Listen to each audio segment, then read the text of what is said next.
यहाँ देख लो। यहाँ कहाँ आएगा? स्टार्ट हो गया। अभी नीचे खींच लो, करके रख देना, सेट करके रख देना। स्टार्ट।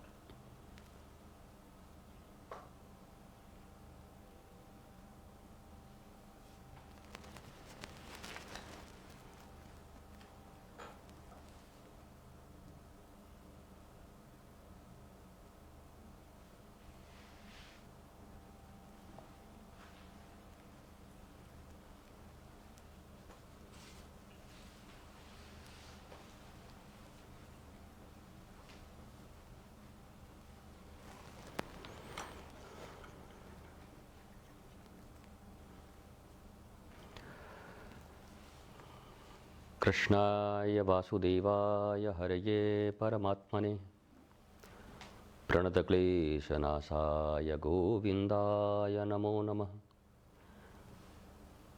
हरे कृष्णा कृष्ण कृष्णा हरे हरे, हरे राम राम राम हरे हरे। चलो सखी वहाँ चलें जहाँ बसत ब्रजराज, गोरस बेचत हरि मिले, एक पंथ दुई काज। चलो सखी वहाँ चलें जहाँ बसत ब्रजराज, गोरस बेचत हरि मिले, एक पंथ दुई काज। हरे कृष्णा हरे कृष्णा हरे कृष्णा हरे कृष्णा, हरे राम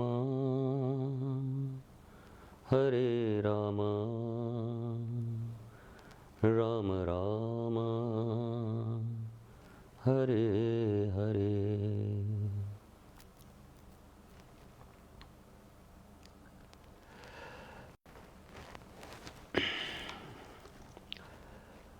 नमस्कार, प्रणाम।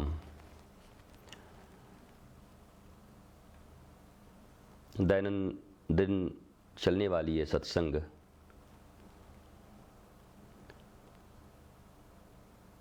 श्रीधाम वृंदावन से प्रारंभ हुई और अनवरत देश के विभिन्न क्षेत्रों में जहाँ जिस दिन हम उपस्थित होते हैं, जहाँ पर, वहीं से इसका प्रसारण होता है।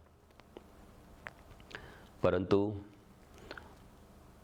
उस हर स्थान को हम वृंदावन की तरह देखते हैं, क्योंकि इसका प्रारंभ वृंदावन से हुआ, जो भक्ति, ज्ञान, वैराग्य प्राप्त करने की सर्वश्रेष्ठ स्थली है। तो हर वो स्थान जहाँ से हम ये सत्संग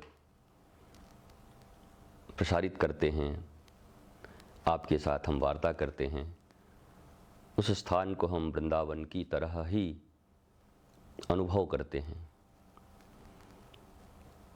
और यह बात बड़ी प्रचलित है कि जैसी दृष्टि वैसी सृष्टि, दृष्टि जैसी हो सृष्टि वैसी ही निर्मित हो जाती है।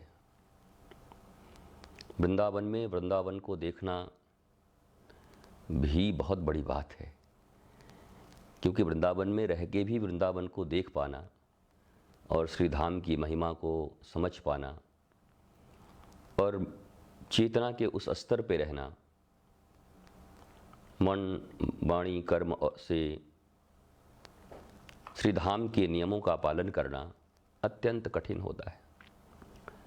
कुछ एक मुट्ठी भर लोग ये कर पाते हैं, बाकी तो आप अगर रहते हैं तो रोज़ ही देखते होंगे, समझते होंगे।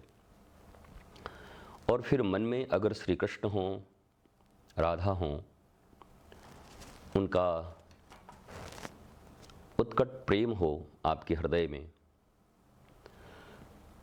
तो हर वो स्थान जहाँ आप विराजते हैं, जाते हैं, वो श्रीधाम की तरह ही प्रतीत होता है। अवध वहाँ जहाँ राम निवासु, अवध वही हैं जहाँ भगवान श्री राम निवास करते हैं। अयोध्या, अवध। वैसे ही वृंदावन वही है जहाँ श्री कृष्ण उपस्थित हैं, जहाँ राधा कृष्ण के प्रेम, शाश्वत प्रेम, शांति, आनंद, ज्ञान, वैराग्य, भक्ति सब उपलब्ध हों जिस स्थान पर। और स्थान का अर्थ केवल यह नहीं है कि ये भौगोलिक स्थान, ये हृदय क्षेत्र है, मस्तिष्क क्षेत्र है, ये शरीर भी एक क्षेत्र है। तो धर्म क्षेत्रे कुरुक्षेत्रे आप तो जानते ही हैं। तो इस हृदय क्षेत्र में अगर ज्ञान के प्रति, प्रेम के प्रति, शांति के प्रति, आनंद आह्लाद के प्रति, समझ के प्रति, भक्ति, करुणा, वैराग्य, इनके प्रति सम्मान है और इन्हें उपलब्ध होने की चेष्टा है और इन्हें सबसे महत्वपूर्ण मानकर इन्हें ही प्राप्त होने की आकांक्षा है, तो यह निश्चित समझें कि आप जहाँ भी हैं वही वृंदावन है, आप जहाँ भी हैं वही गोकुल है, आप जहाँ भी हैं वही मथुरा है, अयोध्या है, कांची, काशी है। आपके मन, मस्तिष्क, चित्त, हृदय, ज्ञान, प्रेम, भक्ति, वैराग्य और बोध पर ही निर्भर करता है कि आप अयोध्या, मथुरा, काशी, कांची, तीर्थ क्षेत्र, निमिष कहाँ रहते हैं। तो आप जहाँ भी होंगे, पृथ्वी के किसी भी कोने में होंगे, किसी भूभाग में होंगे, तो पृथ्वी का और ब्रह्मांड का कण कण ही परमात्मा है। हर कंकर संकर हैं, तो उनके बिना इस अस्तित्व की कल्पना ही नहीं की जा सकती। पर मौलिक प्रश्न ये है कि 60, 70, 80, 100 साल की जिंदगी जीवन मानी जाती है और इस 100 साल के जीवन को मानने के कारण ही 4 आश्रमों में हमें विभक्त किया गया था, ब्रह्मचर्य, गृहस्थ, वानप्रस्थ और संन्यस्त। तो उस दृष्टि से अब आयु हमारी थोड़ी क्षीण है। इस कलिकाल में 70, 80, 90 साल जीना मतलब संपूर्ण जीवन जीना है। और यह जीवन कैसा हो? जीवन आह्लाद से भरा हो, प्रसाद से भरा हो, विषाद मुक्त हो,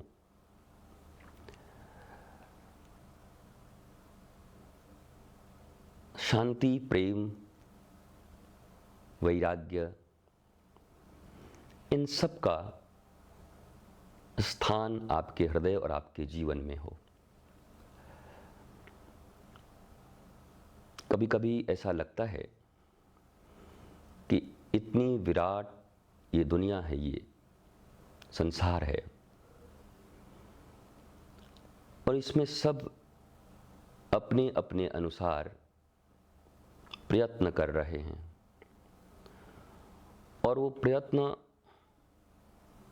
सिर्फ या केवल और केवल शांति की है।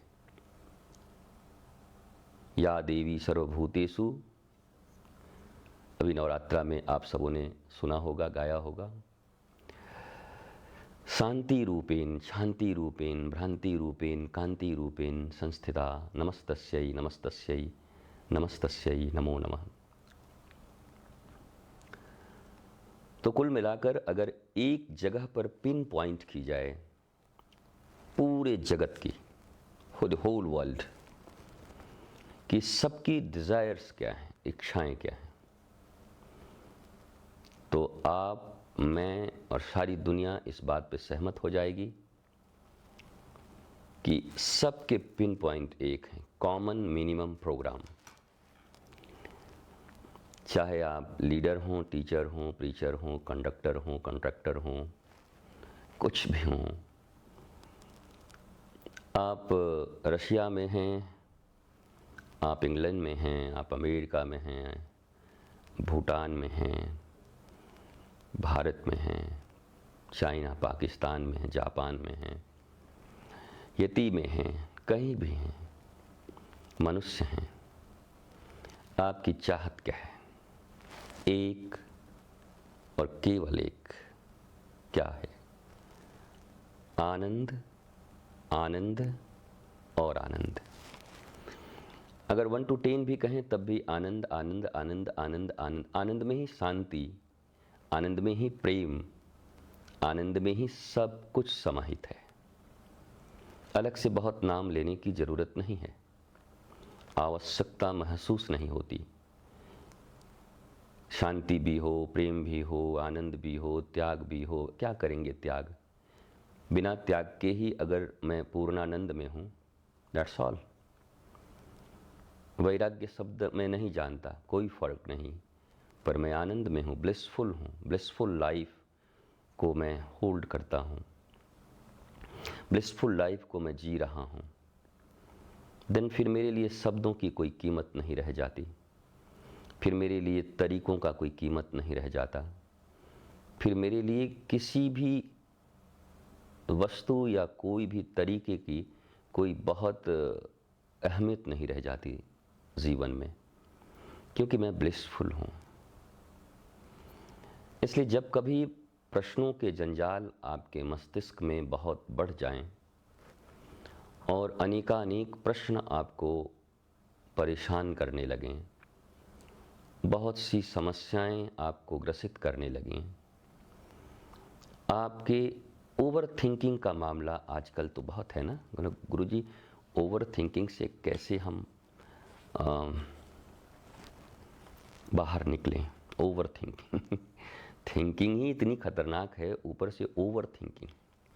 और वो ओवर थिंकिंग भी क्या, कोई ना कोई एक ऐसा कारण तो होगा जिस कारण आप इतने विचार करते हैं, सोचते हैं, चिंता में डूब जाते हैं, और वो चिंता अवसाद का रूप लेकर आपके जीवन का राहु केतु की तरह ग्रास कर लेती है, और आपका ये ज़िंदगी जो फूलों की तरह महकते हुए, फूलों की तरह कोमल, फूलों की तरह इसकी सुगंधी, इसकी कोमलता होनी थी, वो बहुत ही रफ और बेकार हो जाता है। So one thing is important, how to leave a blissful life. मैं पिछले 20 साल से जब भी कभी आपसे मिलता हूँ, बातें करता हूँ, तो मेरे शायद ही किसी स्पीच में या किसी वाणी में ये शब्द न हो कि मनुष्य की सबसे बड़ी चाहत क्या है, मतलब ब्लिसफुल लाइफ, आनंद, प्रेम, शांति। लोग कहते हैं कि ये बात तो बहुत बार गुरुजी ने कहा है, या ये बात तो हमने सुना है, पर मेरा प्रश्न ये है, क्या आप उस दिशा में आगे बढ़े? क्या आपकी चिंताएं कुछ कम हुई? Thinking, overthinking, worse thinking और ज़िंदगी में जो फियर है, क्या वो सब दूर हुए? आपने ओवरकम किया? नो। देन वन टाइम नहीं, 1 करोड़ टाइम भी मैं इसको बोलूं तो आपको उसी शांति और उसी शांति तो है नहीं, बेचैनी से, व्याकुलता से सुननी चाहिए कि मुझे सुनना है और मुझे होना है। व्यग्रता से आपकी आकांक्षा होनी चाहिए। आप एकदम घबराए हुए होने चाहिए कि मुझे यही सुनना है, यही जानना है और ऐसा ही होना है। उस अनंत शांति के पूर्व, आनंद के पूर्व व्यग्रता और व्याकुलता होनी बड़ी जरूरी है। जिस वस्तु को, जिस व्यक्ति को आप जीवन में चाहते हैं सबसे ज़्यादा, वो अगर आपको प्राप्त न हो तो कैसी बेचैनी होती है। वो अगर आपसे दूर जाने लगे तो कैसी बेचैनी होती है। वो अगर मिटने लगे तो आपको कैसी बेचैनी और व्याकुलता और विरह होती है। इस संसार में किसी वस्तु, व्यक्ति, परिस्थिति के लिए जितनी व्यग्रता, व्याकुलता, चिंता दिन रात आपको सताती है, तो पहले तो आप इन सब से अपने आप को केंद्रित करिए एक जगह पर, जहां आपको बेचैनी भी हो, व्याकुलता भी हो, विरह भी हो, तड़प भी हो, लौल्यता भी हो, वही आपकी महत्वाकांक्षा हो, उसी के लिए आपका जगना हो, उसी के लिए सोना हो, उसी के लिए हंसना हो, उसी के लिए रोना हो, उसी के लिए लेना हो, उसी के लिए देना हो। और वो है ब्लिसफुल लाइफ। और वो केवल और केवल ज्ञान से होता है, नॉलेज। और वो ज्ञान के स्रोत सद्गुरु होते हैं। उनका जीवन, उनका शास्त्र अध्ययन, उनके अनुभव, और वो स्वयं दत्त शांत चित्त होते हैं, बुद्ध होते हैं। तो जीवन में अगर सबसे बड़ी व्याकुलता मनुष्य की होनी चाहिए, तो ये पहले पंक्ति पर अगर मैं सिग्नेचर करूं तो वो होनी चाहिए किसी बुद्ध पुरुष के लिए। दत्त चित्त, शांत, आनंदित, उस पुरुष के लिए, उस पर्सनालिटी के लिए। जैसी व्यग्रता कभी परीक्षाओं में पास होने की होती है, जैसी कभी लॉटरी के लिए होती है, कमाने के लिए होती है, बैंक बैलेंस के लिए होती है, और नारी पुरुष के लिए होती है, घरों के लिए होती है, बहुत सारी चीज़ें हैं। उससे करोड़ गुना ज़्यादा व्यग्रता और व्याकुलता जब आपको किसी बुद्ध पुरुष, गुरु, किसी नॉलेजफुल पर्सनालिटी के लिए होती है, तो समझ जाइए आपका भाग्य आपके द्वार पर खड़ा है। सौभाग्य, परम सौभाग्य। सौभाग्य भी छोटा शब्द है, भाग्य तो और छोटा है। भाग्य से ऊपर सौभाग्य, और सौभाग्य से ऊपर परम, एब्सोल्यूट, स्पेसिफिक। जैसे लोक धर्म और परम धर्म, वैसे भाग्य और फिर परम भाग्य, सौभाग्य, परम सौभाग्य। तो क्या आपके जीवन में ये व्यग्रता है? नहीं है। याद रखिए, इतनी समझ तो केवल इतने सुनने मात्र से आपको अपने भीतर पैदा करना होगा, जन्म देना होगा, कि मेरे जीवन की समस्त समस्याओं का विश्राम, अवसान, समाप्ति तब हो सकता है जब मैं किसी बुद्ध पुरुष के प्रति, उस पर्सनालिटी के प्रति नॉलेज से भरे हुए, प्रेम और शांति से भरे हुए उस महान पुरुष के प्रति मेरा तीव्र तीव्र तीव्र तीव्र आकर्षण हो। ऐसा जैसे प्रेमी प्रेमिका का आकर्षण होता है, ऐसा जैसे किसी मरने वाले को जीवन की आकांक्षा होती है, या मरने वाले को जिंदगी की चाहत होती है। हम तुम्हें चाहते हैं, ऐसे मरने वाला कोई चाहता, जिंदगी चाहता हो। जैसे ये गीत आपने सुना है ना।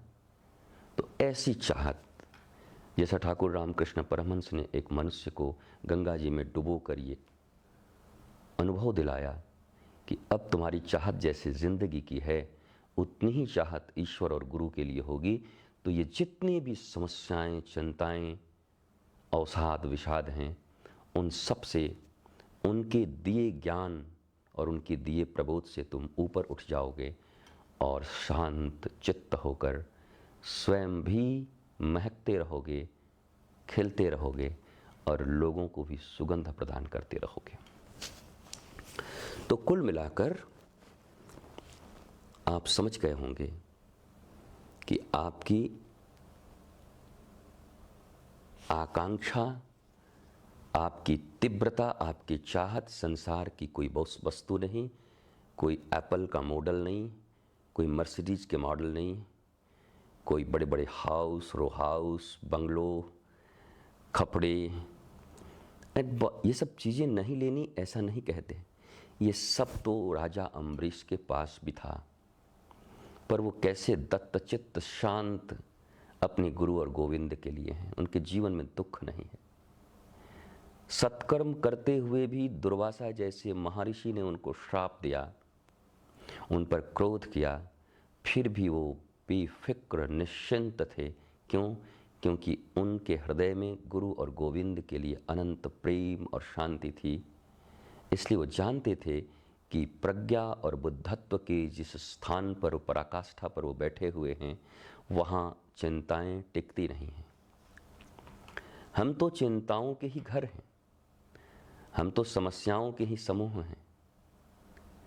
एक मनुष्य का अगर कोई ऐसा स्कैनर होता, जैसे एक्सरे मशीन है, MRI इत्यादि हैं जो बड़े बड़े सिटीज़ हैं, सिटी स्कैन करते हैं, अगर ऐसा कोई स्कैनिंग होता तो मैं निश्चित कह सकता हूँ ब्रेन की और हृदय की, तो मनुष्य चिंताओं का एक पोटला निकलता।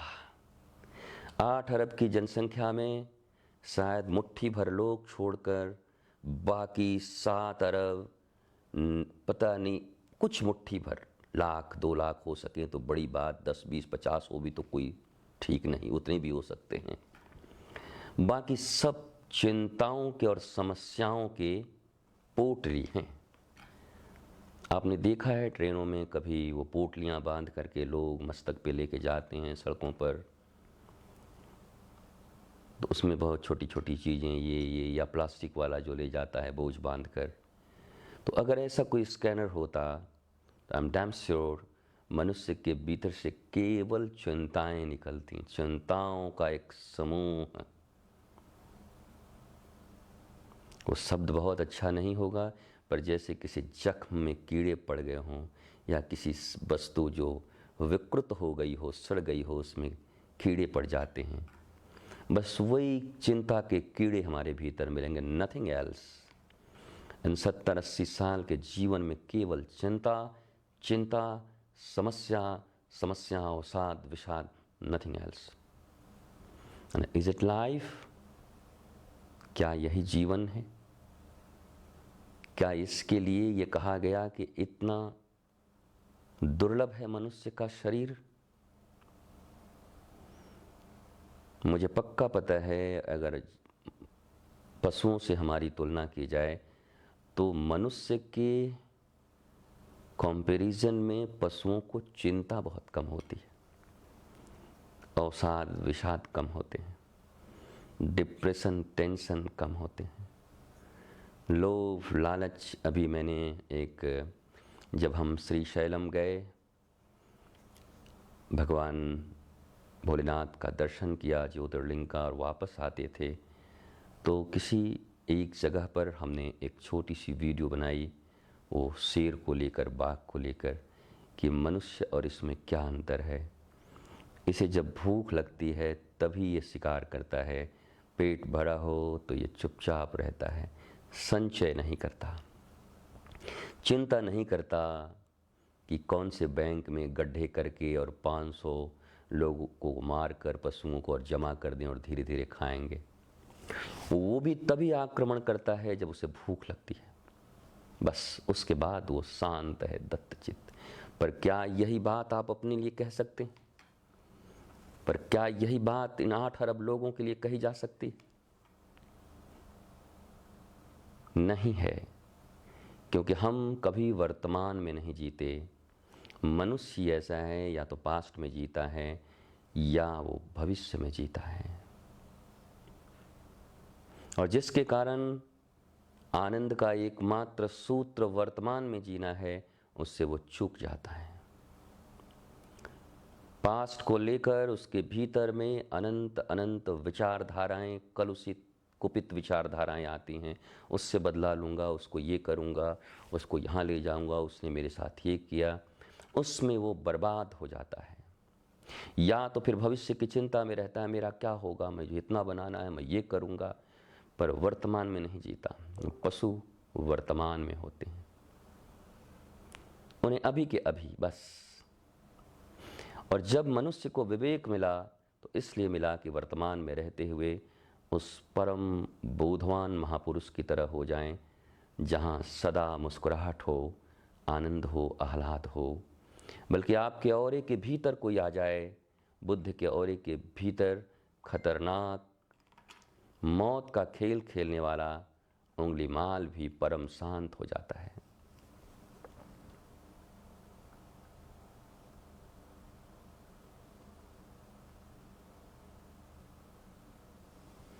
इसलिए मेरा फिर वहीं पर एक प्रश्न है कि आप क्या चाहते हो। कंसंट्रेट करो अपने आप को एक जगह पर। मुझे बोध चाहिए। ज्ञान परम शीतलता प्रदान करती है मनुष्य को, और ये किसी दुकान में मिलती तो शायद कोई ये मस्क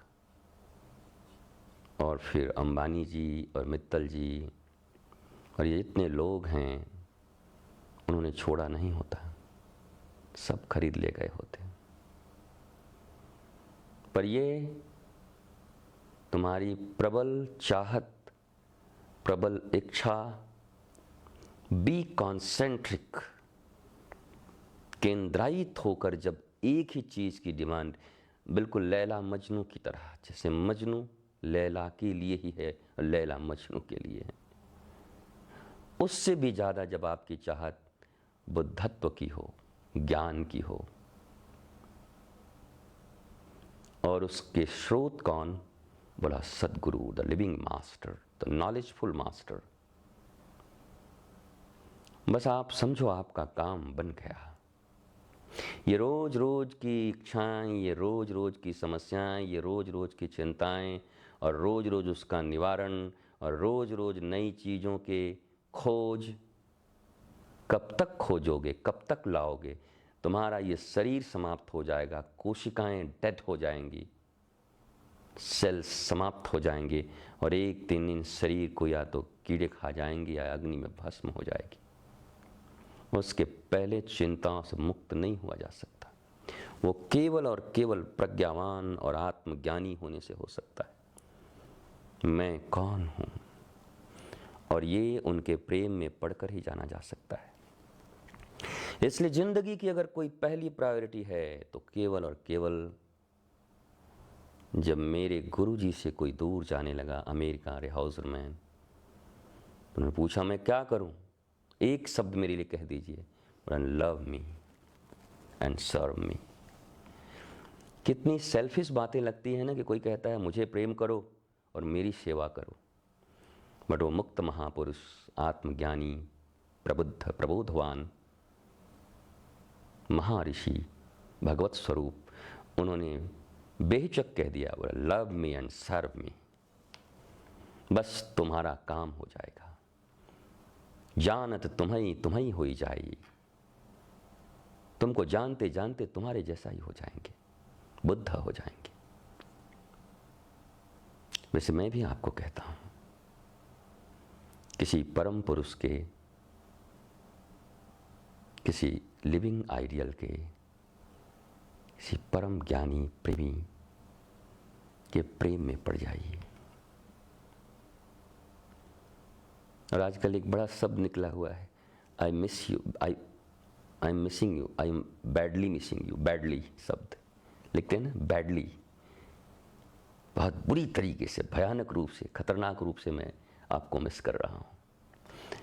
तो अब ये शब्द कितना प्यारा है मुझे नहीं, बट आप यूज़ करते हो तो सही में जब उतना ही प्रेम, उतना ही आकर्षण, उतना ही तीव्रता उनसे मिलने की हो, उनके लिए ही जीने की ललक हो, देन आप सब कुछ से मुक्त हैं। फिर यू कैन ट्राई इट। बिना ट्राई किए नहीं हो सकता। प्रयास करिए, एक बार प्रयत्न करिए, क्योंकि इसी में सब कुछ है। छोटी छोटी चीज़ों को पाने के लिए प्रयत्न कर रहे हो ना, छोटी छोटी चीज़ों के लिए रोज सुबह शाम संघर्ष कर रहे हो ना, रोज दुखों में डूब रहे हो ना, रोज धोखे दे रहे हो, धोखे खा रहे हो ना, रोज झूठ बोल रहे हो और छुपा रहे हो ना, तो एक काम क्यों नहीं करते? उनके प्रेम के लिए कुछ भी करने को राजी रहो, क्योंकि वो रामो विग्रहवान धर्म, वो चलते फिरते धर्म हैं, वो चलते फिरते ज्ञान हैं, वो चलते फिरते सच्चिदानंद हैं। और गुरुर् ब्रह्मा गुरुर् विष्णु गुरुर्देवो महेश्वरः, गुरु साक्षात पर ब्रह्म, वो वही हैं। तो love him and serve him. Love you all. खुश रहिए, मस्त रहिए, प्रसन्न रहिए। And again I am saying, love him and serve him. किसी परम पुरुष को, किसी बुद्ध को, किसी ज्ञानी को, किसी प्रेमी को। आश्लिष्यम व पादरताम पिनष्टु माम, वो भले ही झटका दे दें, वो भले ही जा जा जा जा हट जा, बट तुम प्रेम करते रहो, तुम प्रेम करते रहो, तुम अनंत प्रेम करते रहो। केंद्रायित हो, एक ही चीज चाहिए, आपका प्रेम, आपका प्रेम। आप मुझे करो न करो, मुझे कुछ खबर नहीं, क्योंकि आप तो कण कण को अपना समझते हो। आप परम प्रबोधवान हो, आत्मवान हो। यह पूरा ब्रह्मांड ही आप में समाया हुआ है और आप ही ब्रह्मांड हो। तो आप तो करते ही हो, मैं करूँगा, मैं करूँगा, मैं करूँगा। यही आकांक्षा आपके जीवन में हो, यही एक मगर है, मेरे कुछ काम हैं वो हो जाएं तो फिर बस गुरुजी आप ही के तो काम करना है। और कौन से काम कर रहे हो भाई? जिस एक के करने से सब हो जाएगा, दुश्चिंताओं से मुक्त हो जाओगे। खुश होने के लिए सब कुछ कर रहे हो ना, आनंदित होने के लिए कर रहे हो ना, बड़े होने के लिए कर रहे हो ना, तो ये मार्ग है वो, ज्ञानवान होना, नॉलेजफुल होना। नॉलेज किसी भी तरह की समस्याओं और चिंताओं को जलाकर भस्म कर देगी और आप शीतल हो जाओगे। तो एक ही सूत्र, उनको पालो। वो बहुत प्यारी लाइन है, तुमको पालूं अगर तो हर तमन्ना हो जाएगी पूरी। सुना है आपने? तुमको पालूं अगर, तुमको पालूं अगर हर तमन्ना हो जाएगी पूरी। हम तुम्हें चाहते हैं ऐसे, मरने वाला कोई, मरने वाला कोई जिंदगी चाहता हो जैसे हम तुम्हें चाहते हैं ऐसे। लव हिम, ऐसे चाहो। उनके मिलने से हर तमन्नाएं पूर्ण हो जाती। ज्ञान ही तो सब पूर्ण कर देता है। जान गए तो सब पूर्ण हो गया। तुक्ष ये कांचों के आकर्षण फिर जीवन में नहीं रह जाएंगे तुम्हारे। हीरे के भी आकर्षण नहीं रह जाएंगे। आकर्षण रहित हो जाओगे। कर्षयतीश सह कृष्ण, केवल उन्हीं का आकर्षण होगा। जातिवाद से नहीं, राष्ट्रवाद से, प्रेम और ज्ञान से परिपूर्ण यह नवयुग शुभ संकेत। हमारी एक ही जाति है, हम मनुष्य हैं, मानव हैं। हमारा एक ही लक्ष्य है, आनंद, ज्ञान, और उसके पाने का एक ही स्थान और एक ही व्यक्ति है, वो है लिविंग मास्टर सद्गुरु।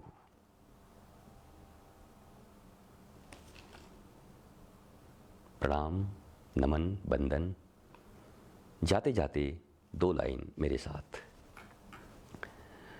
गुरु बचनों को रखना संभाल के, एक एक वचन में गहरा राज है। जिसने जानी है महिमा गुरु की, उसका डूबा कभी ना जहाज है। दीप जले और अंधेरा मिटे ना, ऐसा कभी नहीं हो सकता। ज्ञान सुने और विवेक न जागे, ऐसा कभी नहीं हो सकता। जिसकी रोशनी से रोशन जहान है, मेरा गुरुवर भी कितना महान है।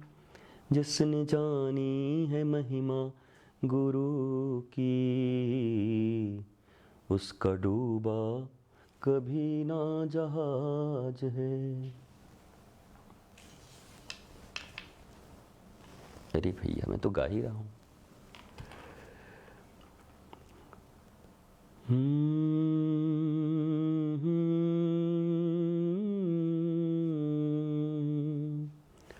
हो हो।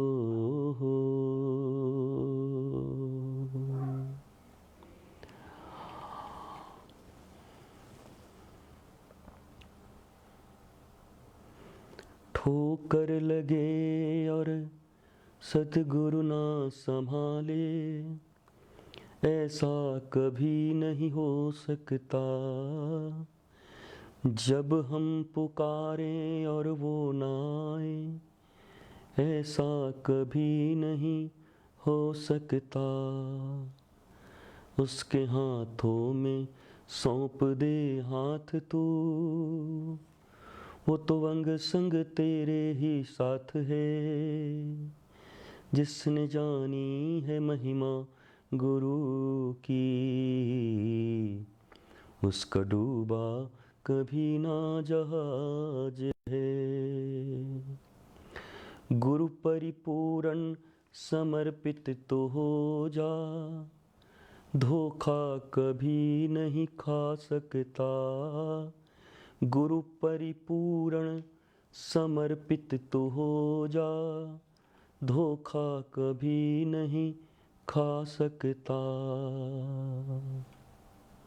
लक्ष्मण रेखा सत्संग की हो तो, लक्ष्मण रेखा गुरु आज्ञा की हो तो, रावण कभी नहीं आ सकता। अब तो होता हर पल ये आभास है, मेरे गुरुवर सदा ही मेरे साथ हैं। जिसने जानी है महिमा गुरु की, उसका डूबा कभी ना जहाज है। गुरु वचनों को रखना संभाल के, एक एक वचन में गहरा राज है।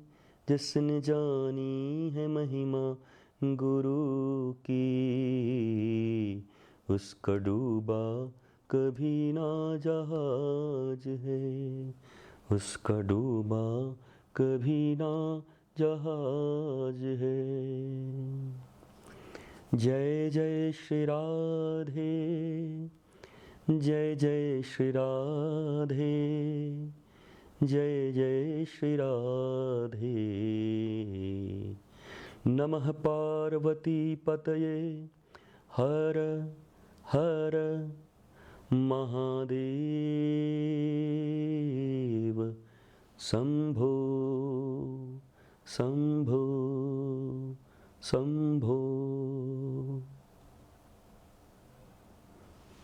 भारत माता की जय।